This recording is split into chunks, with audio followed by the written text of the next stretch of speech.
come up with our project duration estimate, and identify which of the activities in our network, in our project, are critical.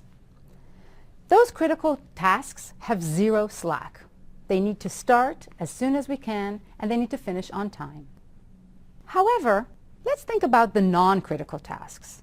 When do we schedule those activities? When do we think that we would like to perform the work? Well, in the example that we had for our startup project, several of these activities are non-critical and have some slack associated with them. Let's look at the IT project.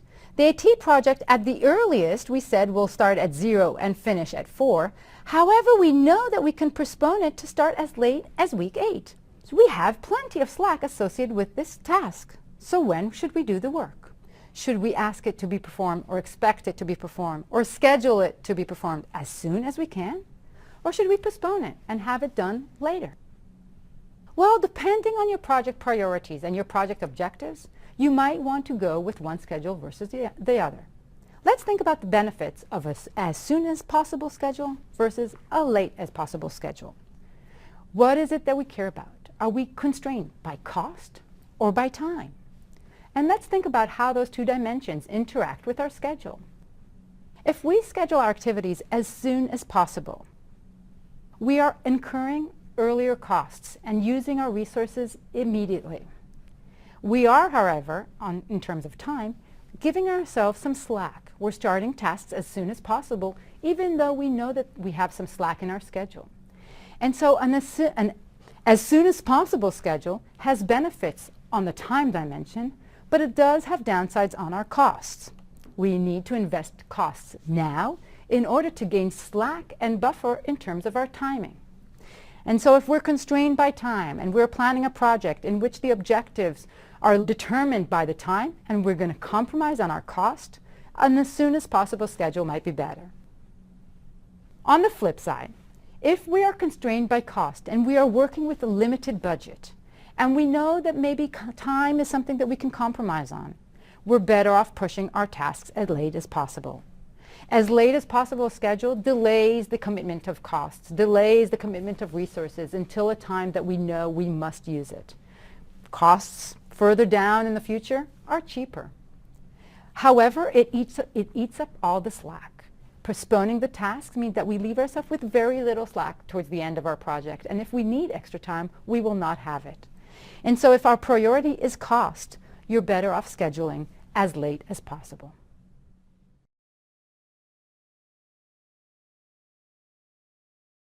Steps. We've scoped our project and identified all the different activities that need to take place.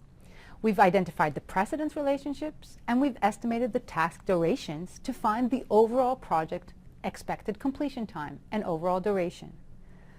But now you realize that it's way too long. You don't have 12 weeks available to you. You need to shorten your project. You need to meet a deadline. What can you do? Well, luckily, the tools and the steps that we've taken so far will be critical and will help us in identifying ways to shorten our project duration. And we're going to start by those tasks that we identified as part of the critical path. The critical path is the only way to focus our attention and to shorten our project duration. We start by identifying those tasks on the critical path that are candidate to shortening or to crashing.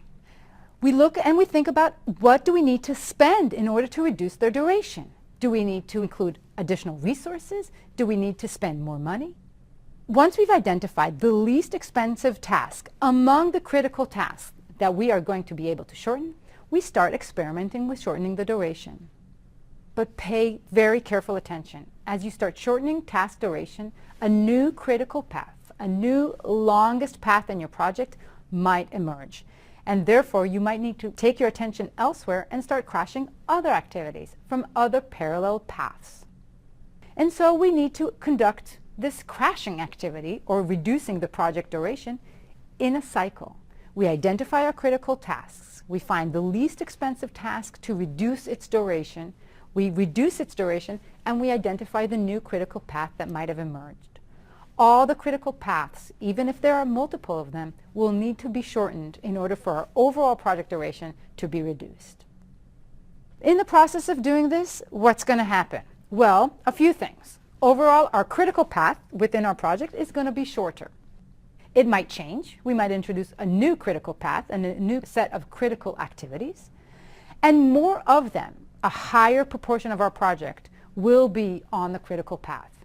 And therefore, there will be less slack overall in our project, and we might actually be opening the door to a little bit more risk. But if we need to meet that external deadline, we might be willing to take upon ourselves that risk, reduce the slack in our project, have more activities shortened and tighter in their duration in order to meet the overall deliverable date. If it's not possible to invest additional resources in order to reduce some of our critical tasks, another alternative is to go back to our scope. Reflect on what is necessary and look at our work breakdown structure. Can we eliminate some unnecessary tasks? Can we reduce the functionality of our product and perhaps postpone some functionality to a later version or to a later phase? If we do that, and maybe we consider some areas where we can cut corners or perhaps outsource some of the work, we might be able to reduce the project completion time by looking at the scope, reducing the scope, and not necessarily accelerating our tasks. Depending on our trade-offs among our objectives, if we're limited by this, if we're constrained by our scope, constrained by our time, or by cost, we can choose how to investigate reducing the overall project duration.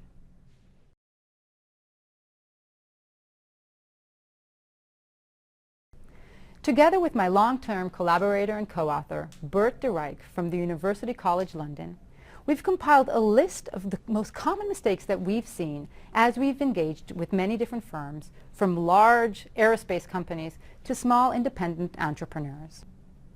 Reflecting on this list might help you shed some light on what you've done along the way that you might want to improve on as you develop your plans.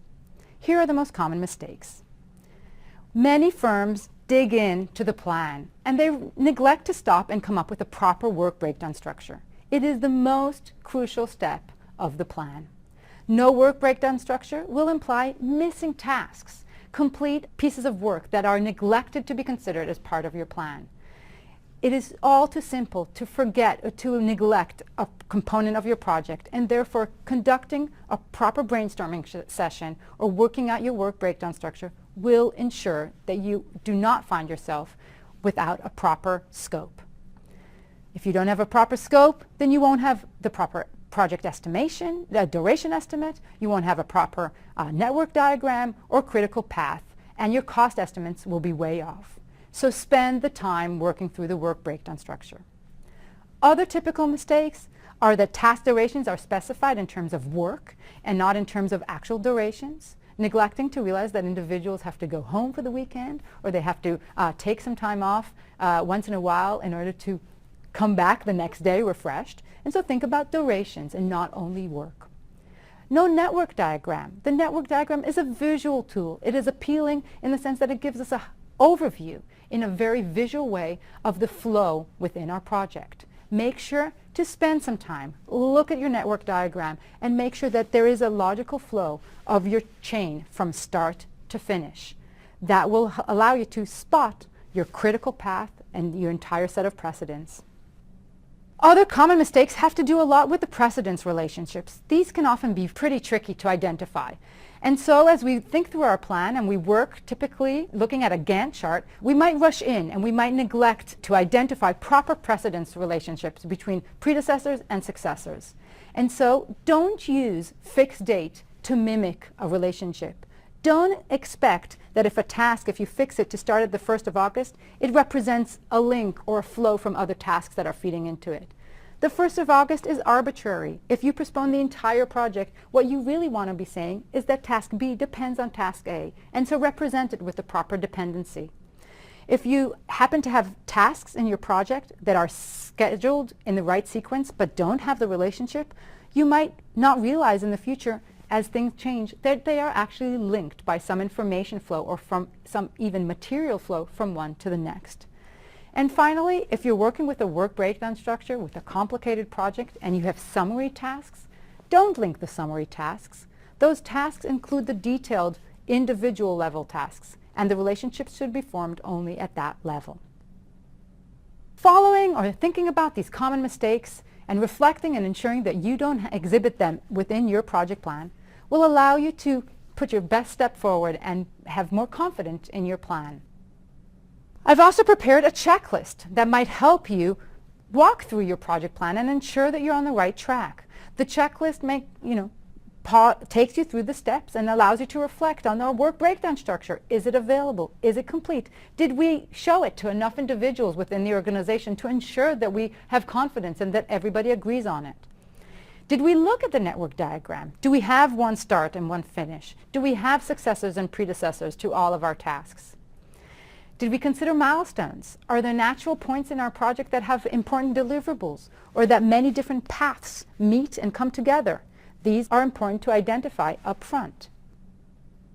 Did we actually spend some time looking at the Gantt chart and making sure that it reflects everything that we would like it to reflect? Are the dependencies properly presented? Are we not making use of any dates in a wrong way? Are we making sure that we don't link any of the summary tasks and that not any specific task takes way longer than the rest of our project, which might mean that it actually should be broken down into subtasks? And do we have a clear critical path from start to finish? And does it make sense? Does it fit our intuition around what is going to take us the longest in our project? Coming together, we've gone through many different steps, and this checklist will allow us to make sure that our planning process so far has followed the steps and has been checked for sanity, and make sure that we are detailed enough and that we're following the guidelines to ensure that we have the most confidence in our plan. Let's summarize and wrap up the key steps in planning projects. Well, first, remember that it is the crucial part of our project planning. If we spend the time planning properly and not rushing to execution, we will have a higher chance of success. We know that successful projects have gone through the planning process properly. We also want to remind ourselves as we set out to do the planning that the plan is not a straitjacket. It is a guideline. It is supposed to get us started, but we will allow for flexibility and for changes as time goes by. We will also be following our steps through work breakdown structure and identifying the scope through a complete project schedule. We will make sure that the project goal is clear to us and that we know where the trade-offs are going to take place among the different objectives, and making sure that we have a complete scope. Starting a project without identifying the complete scope is almost a guaranteed failure. A few more points as we think about wrapping up our planning phase. Make sure that we estimate our individual activity durations. We know that there are some challenges associated with estimating our task durations, so spend some time reflecting on some of these individual biases such as overconfidence and anchoring. Decide who's going to own each one of your tasks and communicate with them that they understand whether they're critical or not and what tasks depend on them further down in the project and who they depend on upstream. Identify your critical tasks in terms of your duration, not necessarily in terms of the importance of the scope. Prevent conflicts up front and add dependencies if need be to represent conflicts. And finally, know that you have in your back pocket the tools to decide to accelerate the project if need be and to trade off your cost, time, and scope associated with your priorities of your project. Putting this all together will ensure that you're on your way to a successful implementation of your specific project.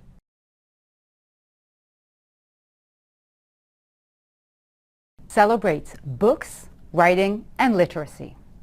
Each year, the festival welcomes over 20,000 attendees to Charlottesville, Virginia. In the next video, you're going to hear from Jane Kulo, the festival's director. She will tell us how she used project planning and management to plan and manage the programs, the program participants, the venues, and the attendees involved in this year's festival. Our project is the Virginia Festival of the Book. We're celebrating our 21st annual festival in March 2015. We are bringing more than 400 authors to town. We'll present more than 200 events over 5 days in March. The project, the festival, typically takes somewhere around 10.5 to 11 months. I came on board as the new program director 9 months before takeoff. Determining the scope that our project involves, writing down each and every task and looking at what it's connected to either at the beginning or what it's connected to at the end is eye-opening. And it was not only eye-opening for the staff, but it was really great for our administration and for our board to see this is a huge project and it has hundreds, if not thousands, of tasks involved. The thing that they learned the most from was the critical path.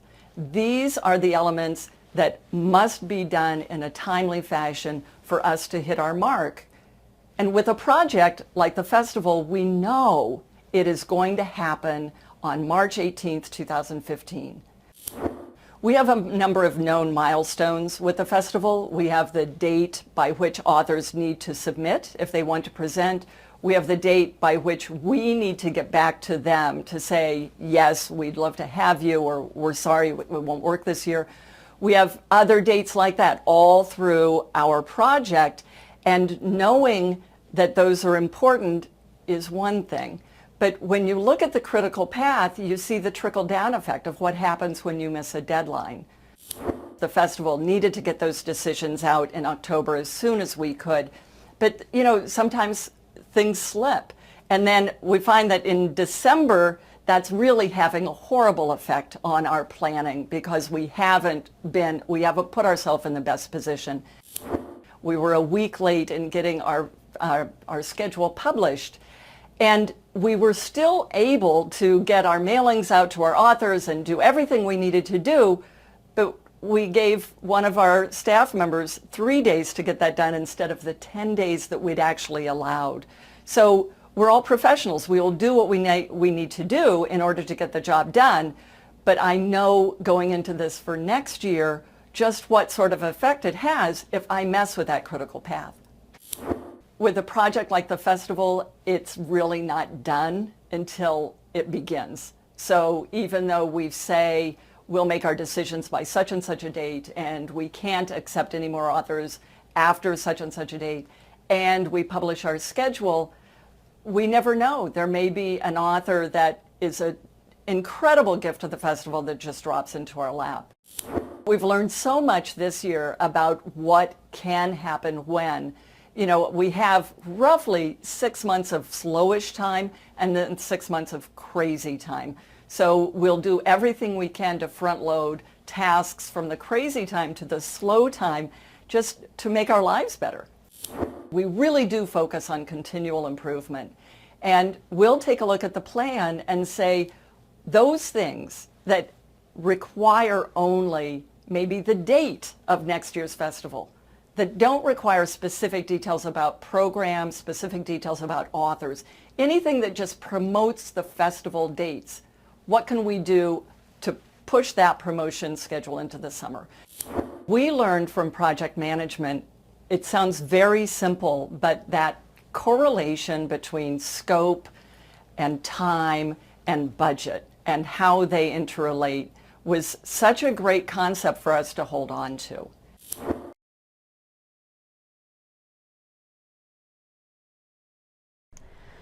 We can also add a start milestone if we would like to represent a point in time in which all of our project or all of our tasks are going to start.